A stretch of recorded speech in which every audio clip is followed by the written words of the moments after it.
Hello and welcome to Akathisia Stories, a podcast co-production of MISSD and Chicago's Studio C.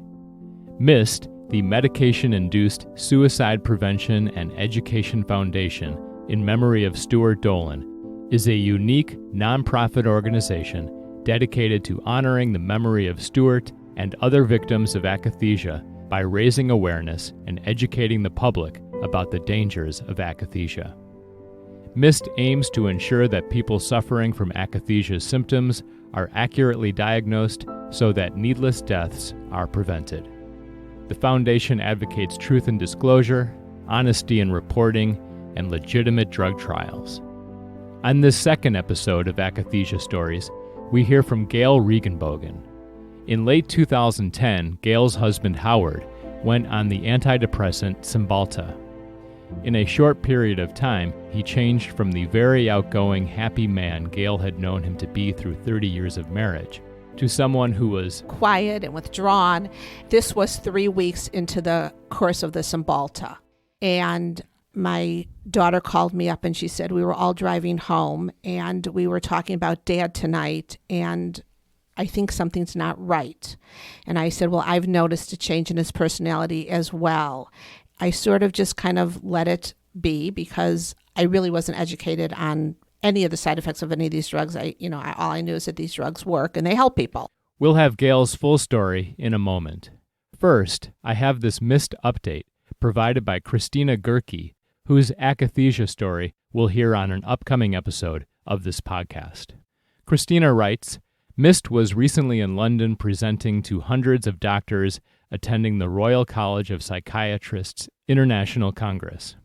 The MISSD presentation, entitled Preventing a Crisis Before It Happens, Identifying and Responding to Akathisia, was well received. Comments after the session included, "We need to hear more often from service users. Doctors can learn much from listening to patient experiences, and akathisia training should be mandatory for all medical professionals." While akathisia is an adverse drug effect unrelated to mental health challenges, the MISSD presentation to the Royal College of Psychiatrists was particularly important given that akathisia is caused by several different drugs commonly prescribed by psychiatrists. To improve patient safety and reduce risks, psychiatrists and residents in training need to understand, identify, and respond to akathisia before it becomes a crisis. My thanks to Christina Gerke and Wendy Dolan for that update. Gail Regenbogen was born 63 years ago in Detroit, Michigan, and raised 14 miles north of Chicago in the village of Wilmette. She attended New Trier High School and went on to study elementary education and history at Bradley University in Peoria, Illinois, and was an elementary school teacher in the Chicago public school system. She married Howard Regenbogen in 1980. They raised 3 daughters together. She and I spoke in June 2019. Here's our conversation.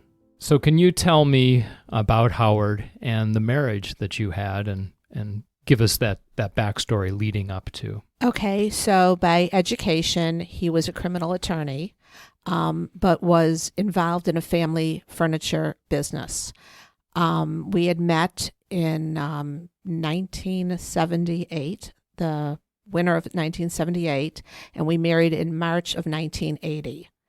We were married for 30 years, and in the fall of 2010, he started to develop a shoulder injury. He was a tennis player, his first love, and he wasn't able to play as much or as hard as he would have liked. And so he was a little stressed out. He was in retail and the economy wasn't great. So he had a lot of work-related anxiety as well. And I suggested he go talk to someone because I was afraid he'd, stress himself out so bad over the situation, which wasn't worth stressing himself out about. We had a great marriage. We had 3 adult children. One of them was still in college.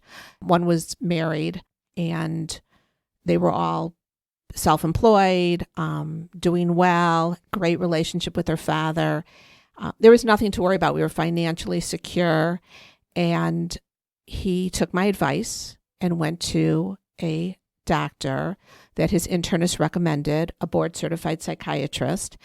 And he went into the office, suggested that he's needs to talk to someone to kind of reduce this level of stress he has and the anxiety over not being able to play tennis, which was his stress reliever. And the doctor said to him, there's really nothing that talking will do. I have a drug that's going to make you feel great. It's going to take about 4 to 6 weeks, but you're going to feel great. And threw some samples of Cymbalta at him, which is an SSRI. Within weeks, I noticed a drastic change in his personality. He developed a rash on his face.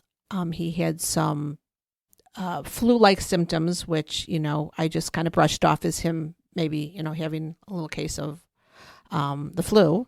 And we went out to dinner in the middle of November. It was my daughter's birthday, and we were out with my 3 adult children and their significant others.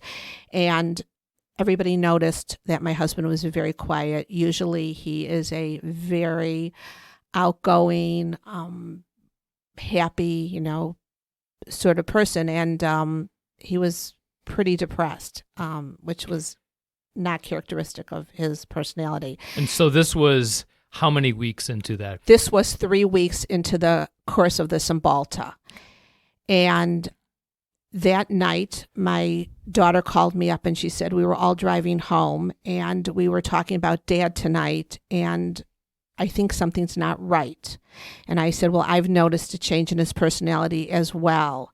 And my kids were concerned, and I sort of just kind of let it be because I really wasn't educated on any of the side effects of any of these drugs. All I knew is that these drugs work and they help people.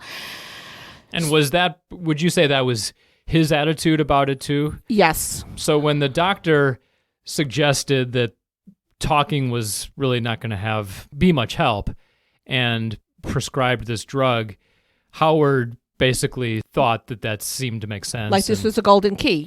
This would be the answer to his issues. So yeah, it made complete sense to him. I mean, here's this fairly prominent psychiatrist in Winnetka who prescribes a medication for him. And, he was brought up to believe that doctors know what they're doing.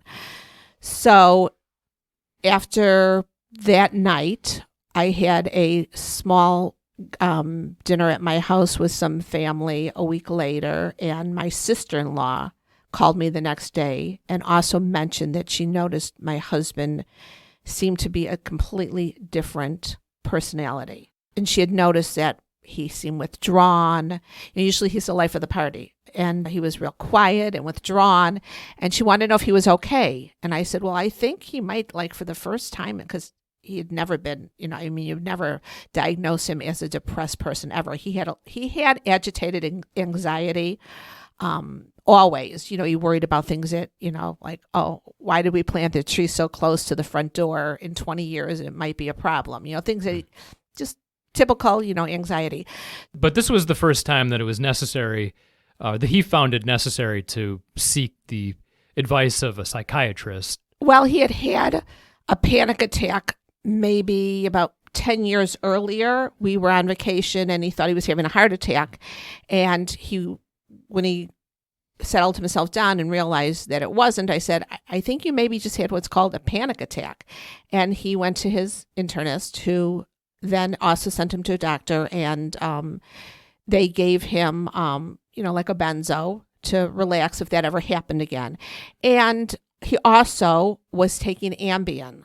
So he occasionally had to see a doctor, I think twice a year, just to, refill a prescription if he needed it or whatnot. But he was never diagnosed with depression ever at any time. And never had shown this sort of behavior. No behavior like that ever, and no suicidal ideation at any point in his life. And so when my sister-in-law called and made mention of it, I said to my husband, this is not okay. Something is